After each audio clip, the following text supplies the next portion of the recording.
우리 시간 하나님이 주시는 말씀 보도록 하겠습니다. 갈라디아서 1장 11절에서 24절 말씀입니다. 우리 한 목소리로 같이 공독하겠습니다. 시작. 형제자매 여러분, 내가 여러분에게 밝히 드립니다. 내가 전한 복음은 사람에서 기록된 것이 아닙니다. 그 복음은 내가 사람에서 받은 것도 아니요 배운 것도 아니요 예수 그리스도의 내가 전해 이르기를 어떠한 인가를 여러분이 들은 줄 압니다. 나는 하나님의 기회를 박해하였고 또 아주 없애버리려고 하였습니다.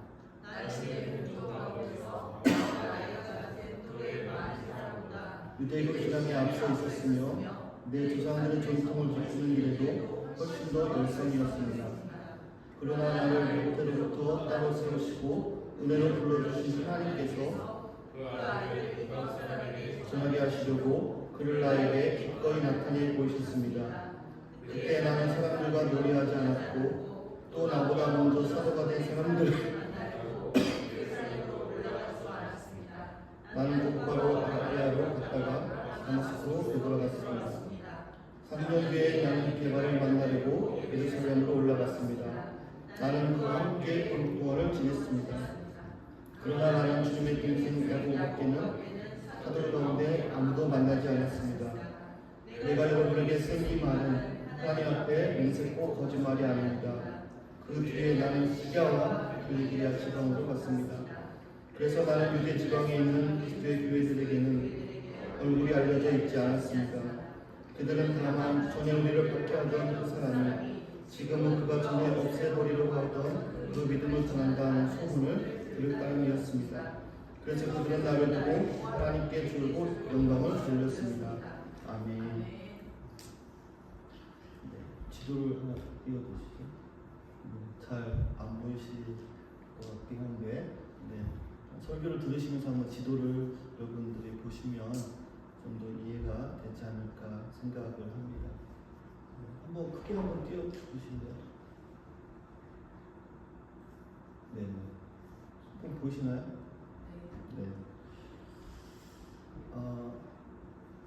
혹시 여러분들 중에 수영을 배워본 적이 있었으면 되신가요? 한번 손을 수영을 배워봤다. 네, 많이 계시군요. 네, 저도 수영을 배운 적이 있었습니다. 네, 준서가 아기였을 때였는데 그때 한국에 있을 때 수영을 좀 배웠었어요. 그래서 수영을 어떻게 하는지 압니다. 어떻게 팔을 젓고 또 숨을 언제 쉬어야 되고 뭐 이런 것들을 다 머릿속에 알고 있죠. 그런데 요즘에 물에 들어가면 제가 뜰까요? 가라앉을까요? 제가 물속에 들어가면 뜰까요? 가라앉을까요? 네? 가라앉습니다. 네. 머리로는 정확히 알고 있는데 몸이 안 따라줍니다. 네, 그래서 가라앉아요. 여러분들이 아마 자전거를 탈 수 있는 사람들도 있고 못하는 사람도 있을 텐데 자전거를 처음 이렇게 타게 되면 머리로는 어떻게 가는지 알지만 막상 타보면 자꾸 넘어지게 되죠. 그러면서 계속해서 자전거를 연습하다 보면 어느 순간에 내 몸에서 그 자전거를 잘 타게 되는 것을 보게 됩니다. 머리로 아는 것과 그리고 몸으로 아는 것이 틀리다라는 것. 오늘 설교의 핵심이 그거입니다. 성경에는 두 종류의 사람이 있어요. 첫 번째는 하나님에 관해서 아는 사람이에요. 성경도 많이 읽고 또 교회도 오래 다녔고 또 찬양도 막 많이 부르고 외우기도 합니다. 예수님이 나를 위해서 돌아가셨다는 사실도 알아요. 그런데 그 사실을 머리로만 알고 이 가슴까지는 내려오지 않는 거예요. 그래서 삶이 바뀌지 않는 거예요. 교회는 오는데 예배가 끝나고 나도 달라지는 것이 없는 거예요. 두 번째는 하나님을 만난 사람이에요. 어쩌면 많은 지식이 없을 수도 있어요. 성경을 많이 외우지도 못하는. 그런데 그 사람에게는 지울 수 없는 한 가지가 있어요. 그건 뭐냐면 그 만남입니다. 어느 날 말씀이 처음으로 내 이야기처럼 들려졌던 그 순간, 기도하다가 혼자 울었던 그 밤, 예수님이 살아계신 분이라는 것이 갑자기 나에게 믿어졌던 그 경험. 오늘 본문은, 이 본문의 바울은 두 번째 사람이죠. 그런데 놀라운 건 바울이 한때 첫 번째 사람이기도 했다는 사실입니다. 완벽하게 당대 최고의 선생님이었던 이 가멜리엘 밑에 성경을 배운 그 세대 최고 엘리트였어요. 지금으로 말하면 IQ 굉장히 높고 어떻게 보면 굉장히 똑똑한 사람의 한 사람이다라고 이야기할 수 있었어요. 성경은 모르는 게 없었어요. 하나님을 위한 열정도 누구보다도 뜨거웠던 사람이었습니다. 그런데 그 지식과 열정이 그를 구원하지 못했다라는 것. 사도 바울을 바꾸게 한 단 한 가지가 있는데 그게 뭐냐면 부활하신 예수님을 만났다라는 사실입니다. 따라서 볼까요? 부활하신 예수님과의 만남. 이 부활절 오늘 여러분에게 한 가지를 여쭤보고 싶습니다. 여러분은 어느 쪽에 있으십니까? 복음에 대해 아는 사람입니까? 아니면 그 복음이 경험되어진 사람입니까? 이 갈라디아서를 보면 여러분들이 배경을 좀 알면 더 말씀을 쉽게 이해할 수가 있는데, 이 갈라디아서는 어디에서 쓰였고 왜 쓰였는지 알아야 됩니다. 갈라디아라는 지역은요, 지금의 터키 중부입니다. 보이시나요? 지금 보이시는 게 터키 쪽인데 갈라디아가 그 중심부에 있죠. 중부 지역입니다. 바울이 사도행전 13장, 14장 1차 전도 여행 때 세운 교회들이 이 지역에 다 있었어요. 안디옥 교회도 있고 또 이고니움, 루스드라, 더베, 이 도시들을 바울은요 목숨을 걸고 다녔습니다.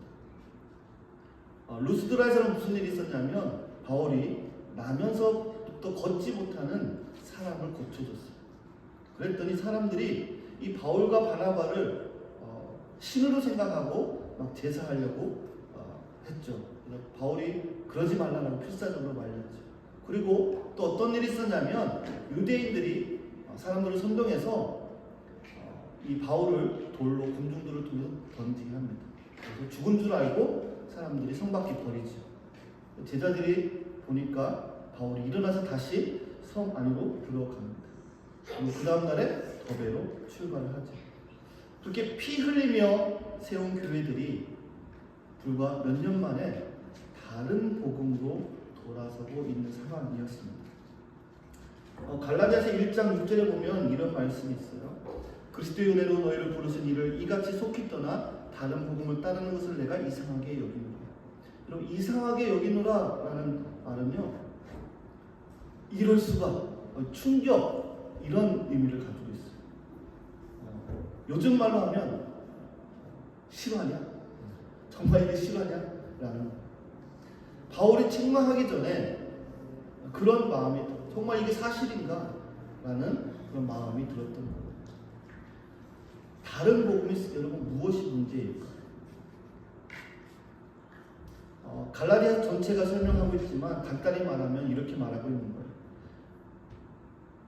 예수를 믿는 믿음에 율법을 더 해야 된다는 것을 더하는 거였어요.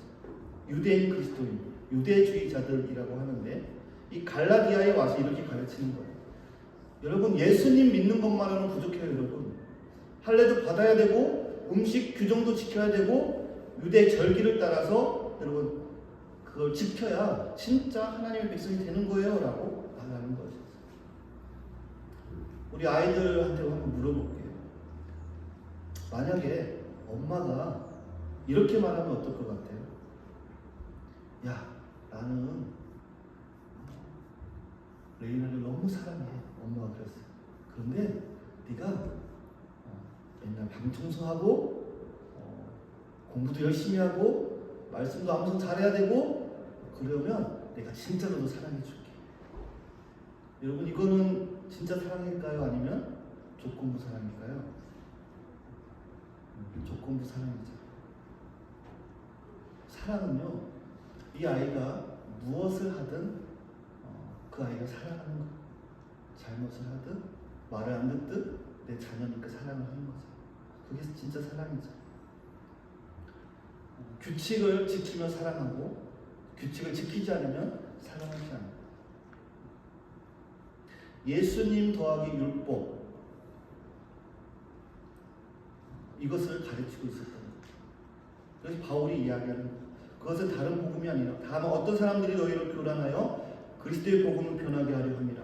그러나 우리나 혹은 하늘로부터 온 천사라도 우리가 너에게 전한 복음 외에 다른 복음을 전하면 저주를 받을지어다. 저주라는 단어가 나오는데 이 단어는요, 하나님께 완전히 넘겨져 구별되는 것, 하나님의 심판 아래 놓이는 것을 의미합니다. 바울이 이 단어를 8절에서 한 번, 9절에서 한 번 씁니다. 두 번이나 심지어 하늘로부터 온 천사라도라는 극단적인 가정까지 씁니다. 얼마나 강력하게 사도 바울이 말하고 있는지 우리가 알 수 있는 것이죠. 왜 이렇게까지 할까?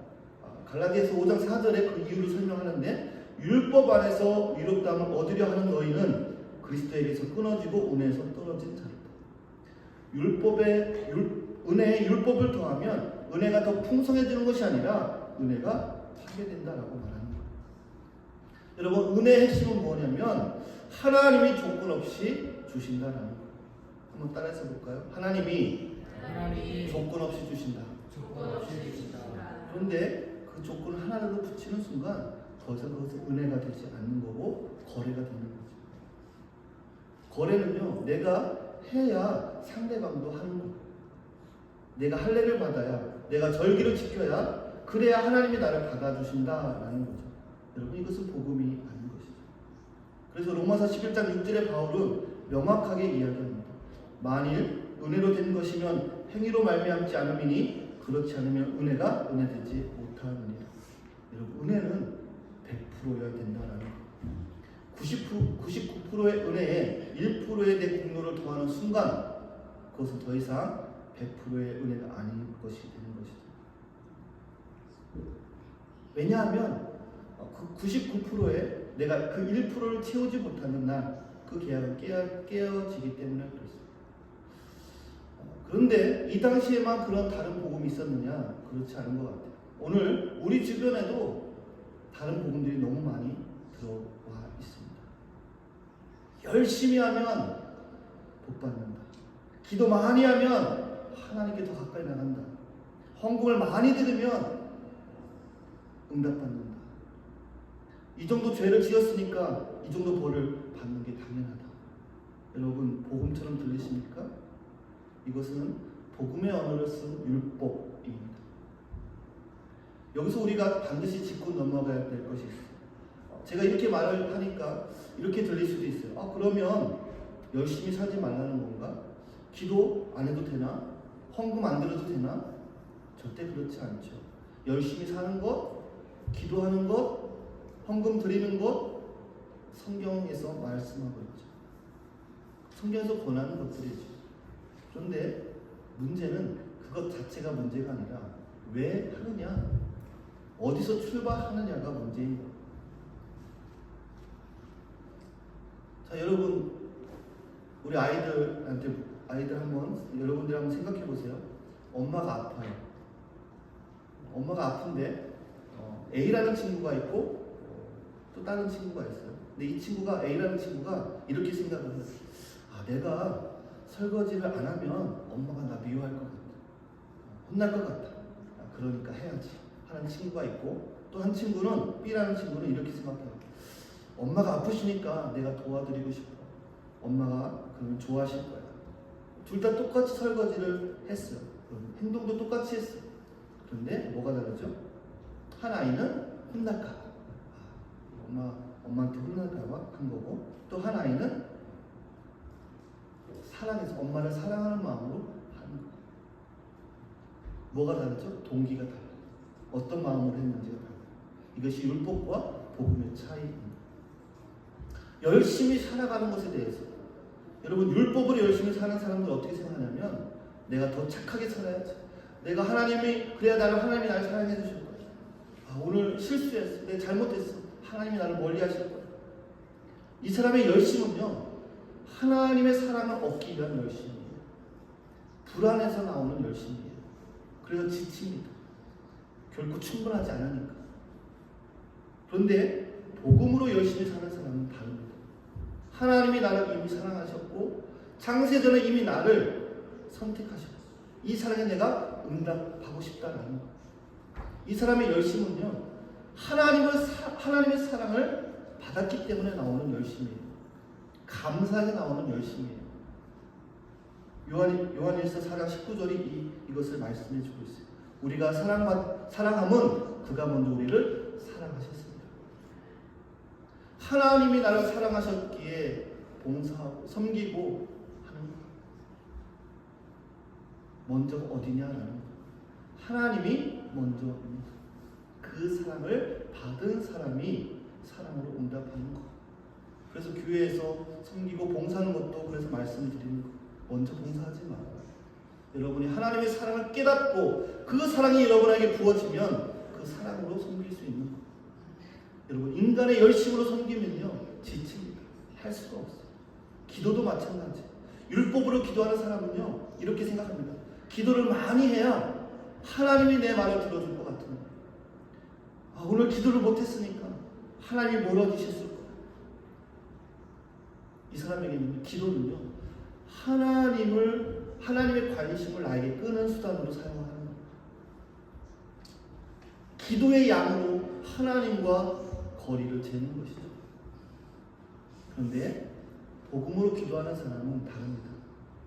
기도는 하나님의 사랑을 얻는 방법이 아니라 이미 주어진 그 사랑 안에서 하나님과 대화하는 것이죠.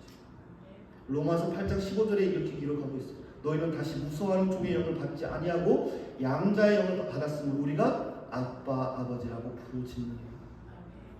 아빠 아버지. 어린아이가 아버지를 부르는 친밀한 호칭이죠. 기도는 하나님의 마음을 바꾸기 위한 설득이 아니라 이미 나를 사랑하신 그 아버지 앞에 나아가는 것, 아버지와 대화하는 거라는 것. 여러분, 하나님은요, 언제나 우리와 함께 계십니다. 믿으십니까? 기도를 많이 안 하면 하나님이 멀리 계신 분이 아니에요. 기도는요, 그 아버지를 향해 우리가 나아가는 거죠. 헌금도 마찬가지. 율법으로 헌금하는 사람은요, 생각합니다. 그래, 내가 헌금을 철저하게 드려야 하나님이 응답해 주시는 거예요. 그리고 내가 더 많은 재물의 축복을 받을 거예요. 이거는요, 하나님을 나의 성공을 위한 투자하는 대상으로 만드는 거예요. 헌금이 하나님과의 거래가 되는 거예요. 여러분, 복음으로 드리는 헌금은요, 완전히 다른 자리에서 출발합니다. 고린도후서 9장 7절에 보면 이렇게 말씀하고 있어요. 각각 그 마음에 정한 대로 할 것이요 인색함으로나 억지로 하지 말지니 하나님은 즐겨내는 자를 사랑하시느니라. 즐겨내는 자, 이게 무슨 뜻이냐면 신나는 유쾌한 그런 의미를 가지고 있어요. 그 헌금을 억지로 의무감으로 나는 교회 다니니까 의무적으로 해야 돼 두려움으로 드리는 것이 아니라 받은 은혜가 너무 커서 기쁘게 신나게 드리는 거라는 거예요. 여러분, 믿으십니까? 여러분들이 헌금을 드릴 때 기쁘게 신나게 드릴 수 있기를 간절히 축복합니다. 마음의 자세가 달라지는 것. 고린도후서 8장 9절에 이렇게 말씀하고 있습니다. 우리 주 예수 그리스도의 은혜를 너희가 알지니 알거니와 부요하신 이로써 너희를 위하여 가난하게 되심은 그의 가난함으로 말미암아 너희를 부요하게 하려 하십니다. 여러분, 예수님이 우리에게 먼저 다 주셨습니다.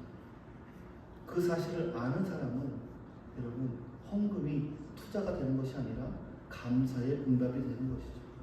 여러분, 정리하면 그래요. 열심히 사는 거, 기도하는 거, 헌금하는 거 모두 아름답고 성경적인 것이죠.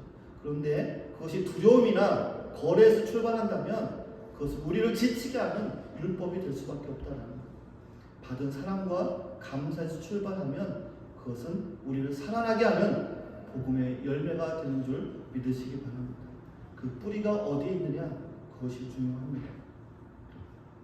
우리 갈라디아서 11절, 12절 한번 읽어보겠습니다. 11절, 12절 한번 큰 목소리 한번 읽어볼까요? 11절, 12절 시작.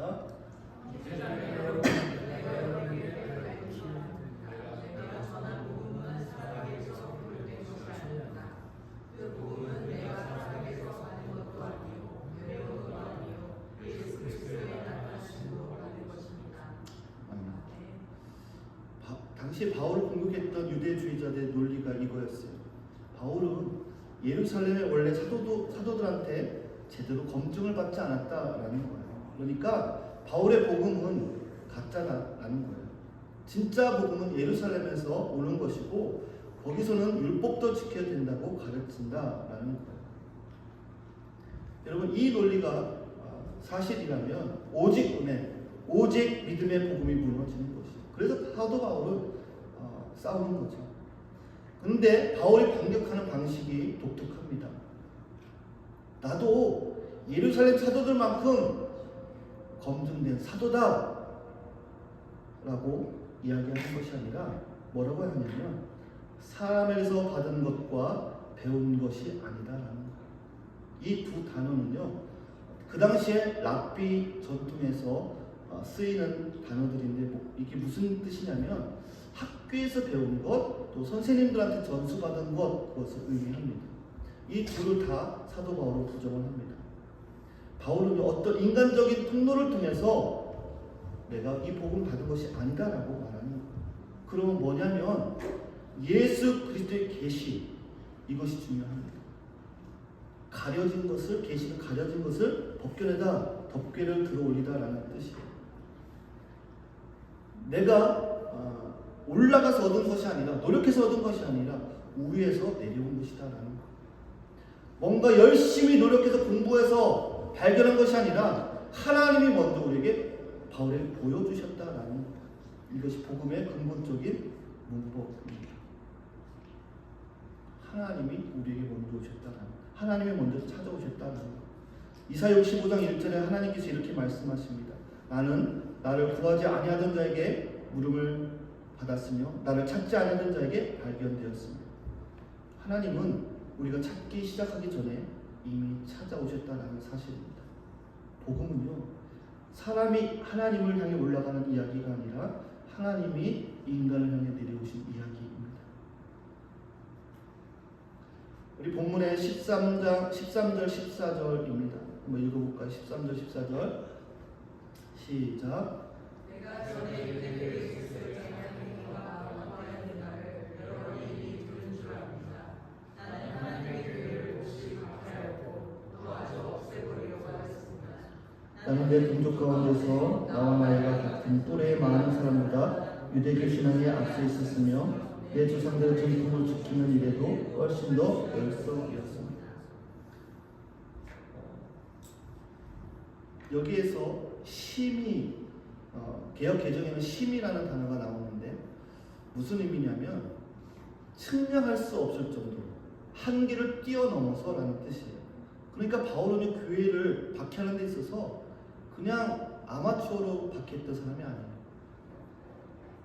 측량할 수 없을 정도로 강하게 핍박했던 사람이었습니다. 그리고 지나치게라는 단어도 나오는데 동료들보다도 훨씬 더라는 뜻이에요. 율법 준수에 있어서는요, 그 세대의 최고였다라는 거예요.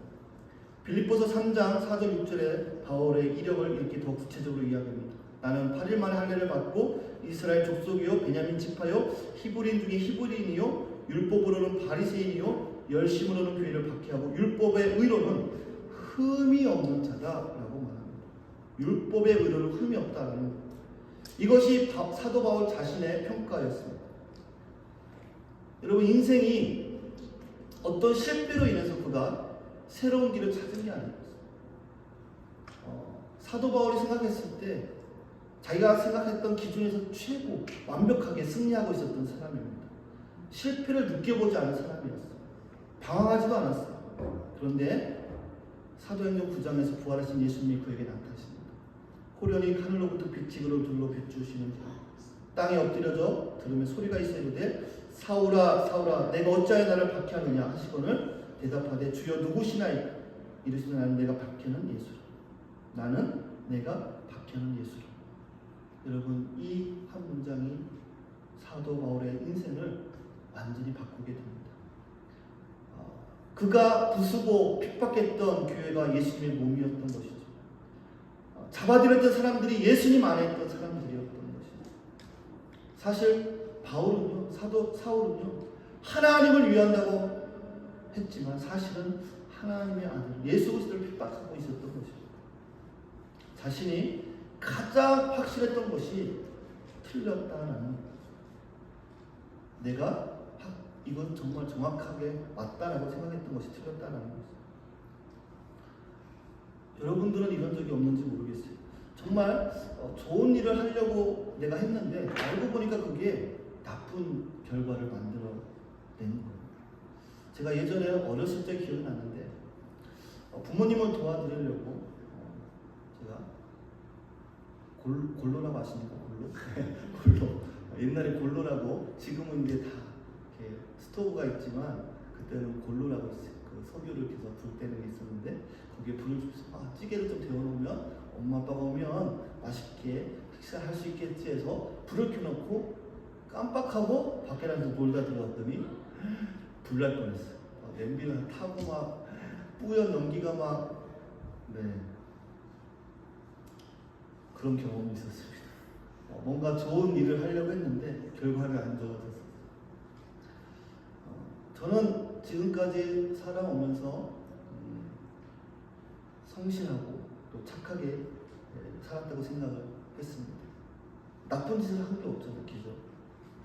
그런데 여러분, 착하게 산다는 것, 성실하게 산다는 것이 하나님을 위한 것이 아니면 내 체면이나 내 평판이나 내 안정감을 위한 것이라면 그것은 나쁜 거라는 거예요. 착하게 사는 게 아니라는 거예요. 그 뿌리가, 그 동기의 뿌리가 어디에 있느냐, 그것이 중요하다라는 거예요. 부활이, 예수님의 부활이 바로 그것을 우리에게 말하는 거예요. 당연하다고 생각했던 것, 옳다라고 확신했다는 것을 우리가 다시 보아야 된다라는 거예요. 요한복음 16장 8절에 보면 예수님이 성령이 하신 일을 이렇게 말씀하고 있어요. 그가 와서 죄에 대하여, 의에 대하여, 심판에 대하여 세상을 책망하시리라. 이건 법적 언어이죠. 변호사가 증거를 제시해서 반박할 수 없도록 만드는 거예요. 단순히 넌 나빠, 너는 나쁜 사람이야 라가 아니라 정말 반박할 수 없을 정도로 증거를 내밀면서 내가 잘못한 것을 드러내는 것이죠. 성령께서 우리 자신을, 내 의로움을 그렇게 드러내신다라는 거예요. 그런데 이것이 부끄러운 일이 아니다라는 거예요. 이것이 바로 은혜의 시작이다라는 거예요. 나의 더러운 죄악을 보게 되는 것이죠. 15절 말씀이 정말 중요한 말씀 중에 하나입니다. 한번 15절 한번 읽어볼까요? 15절 시작.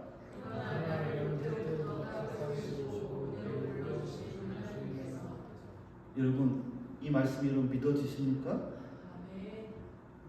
바울이 태어나기 전부터, 아무것도 선택하기 전부터, 좋은 일도 나쁜 일도 하기 전부터라는 의미예요. 어머니의 태도부터. 구약 성경에 뭐라고 되어 있냐면, 내가 너를 모태에 짓기 전에 너를 알았고, 내가 배에서 나오기 전에 너를 성별하였고, 너를 여러 나라의 선지자로 세웠노라. 예레미야 1.5절 말씀이죠. 이사야 49장 1절에 여호와께서 태에서부터 나를 부르셨고 내 어머니의 복중에서부터 내 이름을 기억하셨습니다. 여러분, 하나님이 여러분이 태어나기 전부터 여러분을 선택하고 구원하셨으면 믿으십니까?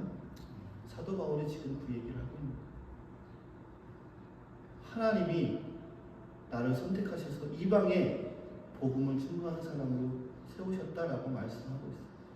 이렇게 이야기하는 이유는요, 자랑하기 위해서 이야기하는 것이 아니라 내가 특별한 사람이어서 선택받은 것이 아니라 내가 아무것도 하지 않았을 때 태어나기도 전에 하나님이 나를 이미 부르셨다라고 말하는 거예요. 그러니까 내 공로가 아니다라는 거예요. 하나님의 주권적인 은혜다라고 말하고 있는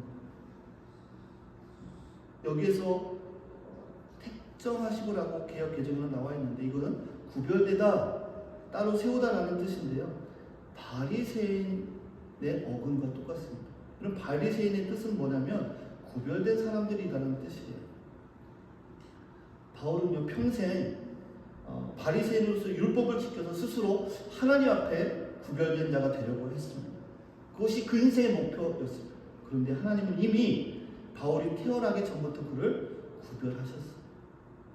바울이 노력해서 얻으려고 했던 것을 하나님은 이미 바울이 태어나기 전에 주셨다라는. 그래서 로마서 9장 11절 12절에 이렇게 말씀합니다. 그 자식들이 아직 나지도 아니하고 무슨 선이나 악을 행하지 아니한 때에 큰 자가 어린 자를 섬기리라 하셨나니 이는 택하심을 따라 되는 하나님의 뜻이 행위로 말미암지 않고 오직 부르신 이로 말미암아 서게 하려 하십니다. 아멘. 여러분 믿으십니까? 여러분 우리가 아이가 이제 태어나기 엄마 뱃속에 아이가 있을 때 엄마 아빠가 어떤 일들을 하냐면 아이 이름도 미리 생각하기도 하고 또 옷도 사놓고 그렇게 합니다. 아직 아기는 아무것도 한 것이 없어요.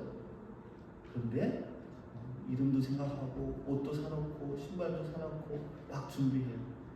왜요? 그게 사랑이기 때문에. 하나님의 사랑이 딱 그거라는 거예요. 우리가 뭔가를 잘해서 받는 사랑이 아니다라는 거예요.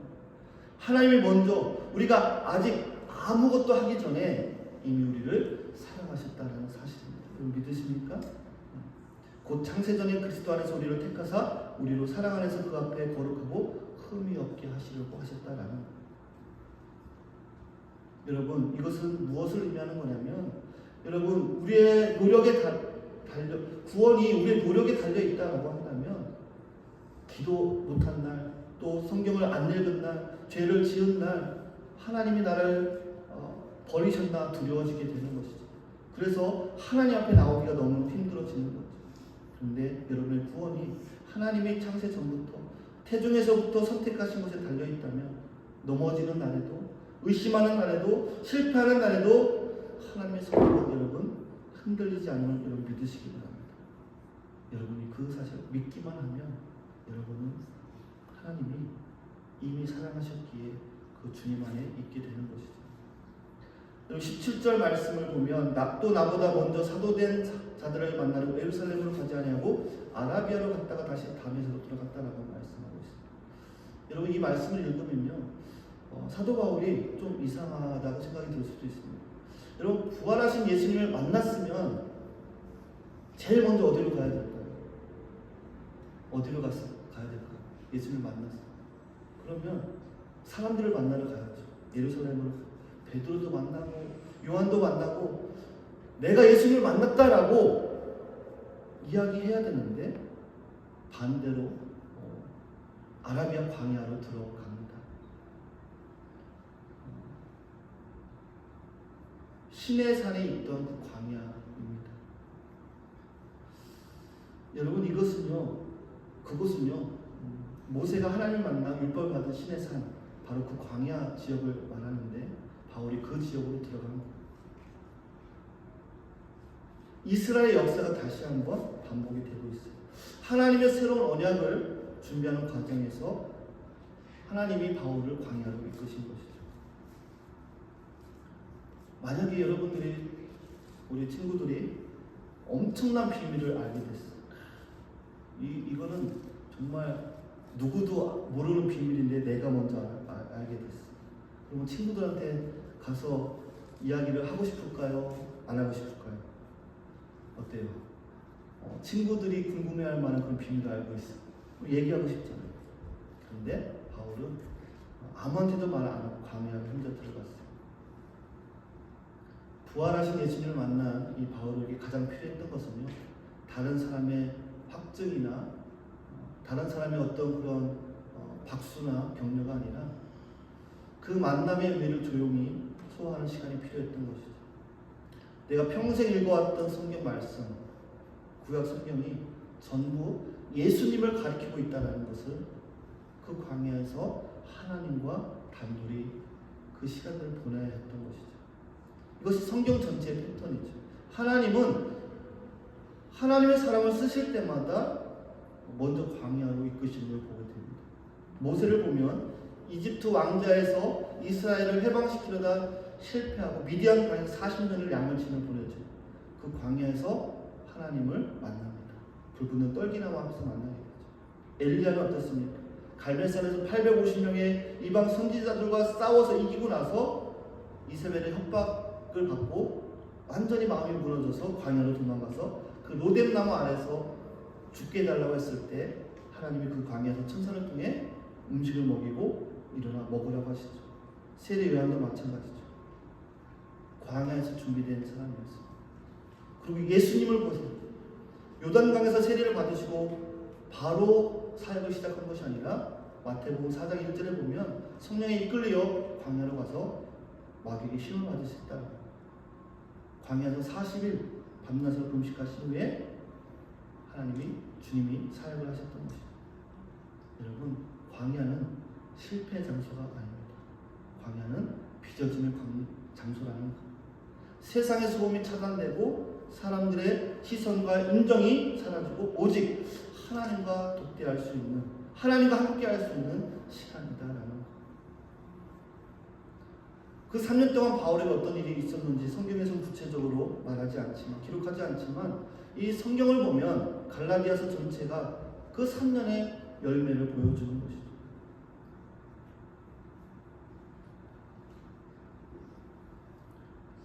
사도 바울이 평생 알고 있었던 성경 이제 전혀 다른 눈으로 읽기 시작한 것이죠. 갈라디아서 3장 8절에 바울이 이렇게 이야기합니다. 또 하나님이 이방을 믿음으로 말미암아 의로 정하실 것을 성경이 미리 알고 먼저 아브라함에게 복음을 전하되 모든 이방인이 너로 말미암아 복을 받으리라 하였느니라. 여러분, 창세기 12장 3절에 이미 복음이 있었다는 거예요. 땅의 모든 족속이 너로 말미암아 복을 얻을 것이라는 말씀이 아브라함에게 전해진 복음이었다고 사도 바울은 이야기합니다. 그리고 갈라디아서 3장 17절에 내가 이것을 말하노니 하나님께서 미리 정하신 언약을 430년 후에 생긴 율법을 폐기하지 못하. 여러분, 바울이 구약 성경을 보면서 예수 그리스도를 보게 된 것이죠.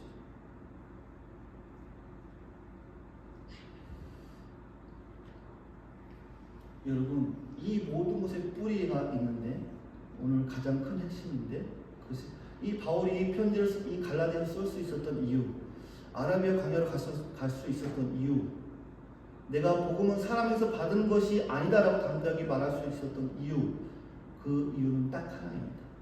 따라서 예수 그리스도의 부활. 여러분, 이 부활이 없었다면 다메섹 도성의 만남도 없었을 것이고, 예수님이 부활하지 않으셨다면 예수님이 나타나실 수 없으니까 바울의 회심도 없었을 것이고, 그럼 갈라디아서도 없겠어요. 또 오늘 우리가 이 자리에 있을 수도 없는 것이죠. 그래서 고린도전서 15장 14절에 바울은 아주 솔직하게 이야기합니다.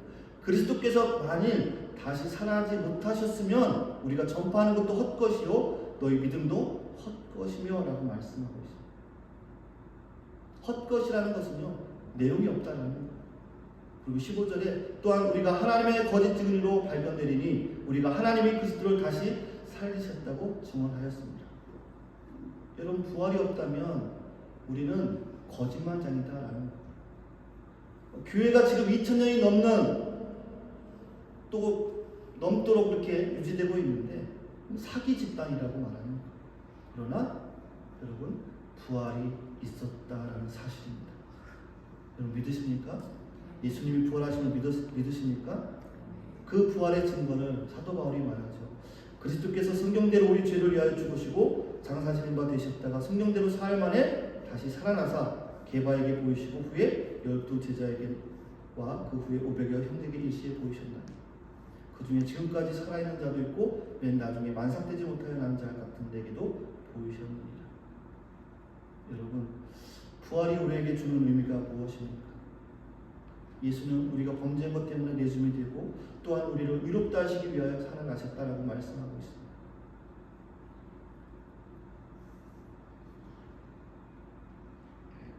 예수님께서 십자가에서 우리의 죄를 지셨습니다. 그러면 그 죄의 결과인 사망이 예수님을 붙들고 있어야 되겠죠. 그런데 하나님이 예수님을 그 죽음에서 살리셨습니다.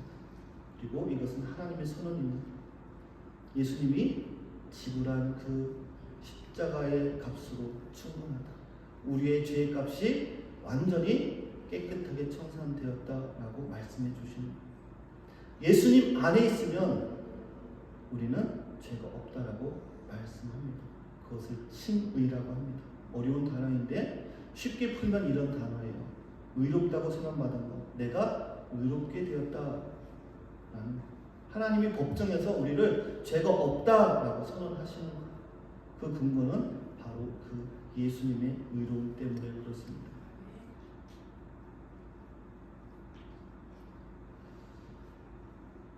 여러분, 복음을 받은 자와 아는 자의 차이가 여러분 분명합니다. 복음을 경험하고 받은 사람과 그냥 아는 사람은 삶이 다르다라는 것. 복음을 받은 사람은, 복음을 경험한 사람은요, 하나님 앞에 서는 것이 두렵지 않아요. 왜요? 예수님의 의로움으로 살아가기 때문에 그렇습니다. 복음을 경험한 사람은요, 죄에서 무너졌을 때 하나님한테 도망치지 않아요. 오히려 주님 앞에 더 달려가는 거예요. 은혜가 죄보다 더 큰 것을 알기 때문에 그렇습니다. 죄가 더한 곳에 은혜가 더욱 넘치니라고 말씀하고 있습니다. 우리 마지막으로 우리 23절, 24절 읽고 말씀 정리하기로 합니다. 한번 23절, 24절 한번 읽어볼까요? 시작.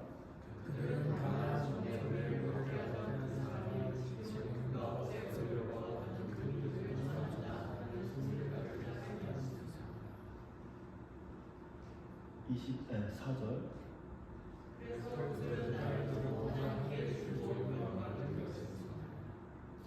여러분,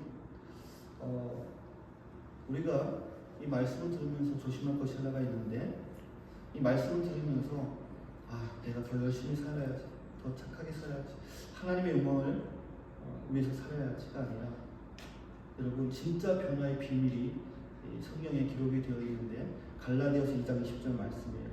내가 그리스도와 함께 십자가에 못 박혔나니 그런즉 이제는 내가 사는 것이 아니요 오직 내 안에 그리스도께서 사시는 것이요 이제 내가 육체 가운데 사는 것은 나를 사랑하사 나를 위하여 자기 자신을 버리신 하나님의 아들을 믿는 믿음 안에서 사는 것이요 내가 그리스도와 함께 십자가에 못 박혔나니 이것은 과거형이에요.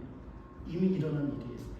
예수님이 십자가에서 죽으실 때 내 옛 자아도 함께 죽었다라는 거예요.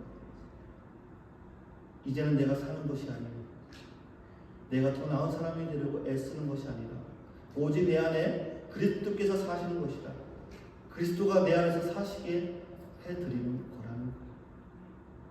여러분, 사과나무가 사과를 맺으려고 애쓰는 거 보셨나요? 아니죠.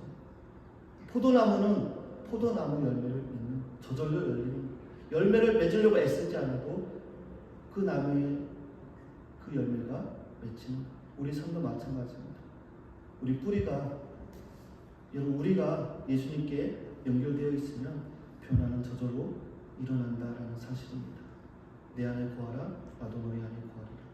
가지가 포도나무에 붙어있지 아니하면 스스로 열매를 맺을 수 없음 같이 너희도 내 안에 있지 아니하면 그러하리라. 나는 포도나무에 너희는 가지라. 여러분, 믿으십니까? 우리의 삶의 목표는요, 변화가 아니라 주님께 붙어있는 겁니다. 주님께 연결되어 있는 것입니다. 우리 같이 한번 기도하겠습니다.